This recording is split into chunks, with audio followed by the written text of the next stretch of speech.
Welcome to V V kitchen. இன்றைக்கி நம்ம என்ன பார்க்க போகிறோம்னா chicken fried rice easy and குயிக்காக எப்படி செய்யுதுன்னு பார்க்கலாமா. ஃபஸ்ட்டு ஒரு கடாயில் கடலை எண்ணெய் ஊற்றிக்கிறேன்.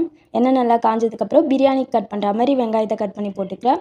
வெங்காயம் லைட்டாக வதங்கினதுக்கப்புறம் 2 ஸ்பூன் இஞ்சி பூண்டு பேஸ்ட் போட்டுக்கிறேன். இஞ்சி பூண்டு பேஸ்ட் நல்லா பச்சை வாசனை போக வதங்கட்டும். அது கூட கட் பண்ணி வச்ச கேரட் போட்டுக்கிறேன்.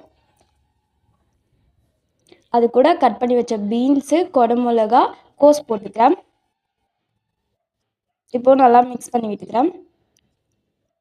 காய் ஃபுல்லாக வேகணும்னு இல்லை, லைட்டாக வெந்தால் போதும். லைட்டாக ஒதுக்கி விட்டுட்டு நடுவில் கொஞ்சம் எண்ணெய் ஊற்றி உடச்சி வச்ச 3 முட்டையை ஊற்றிக்கிறேன். இப்போது முட்டையை நல்லா வதக்கிக்கிறேன். இப்போது வடித்து வச்ச சோறை போட்டுக்கிறேன். அரை வேக்காடில் வடித்து ஆற வச்சு எடுத்து வச்சுருக்கேன் சாதத்தை போட்டுட்டு அது கூட சோயா சாஸ் ஊற்றிக்கிறேன். அது கூட உப்பு, red chilli powder, garam masala போட்டுக்கிறேன். அது கூட இடித்து வச்ச மிளகு தூளும் போட்டுக்கிட்டு வறுத்து வச்ச சிக்கனை போட்டுக்கிறேன்.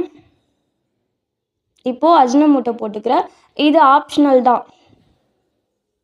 இப்போது நல்லா மிக்ஸ் பண்ணி விட்டுக்கிறேன்.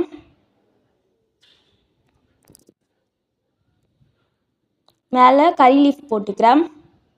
அவ்வளோதான், சுட சுட சிக்கன் ஃப்ரைட் ரைஸ் ரெடி ஆகிடுச்சு.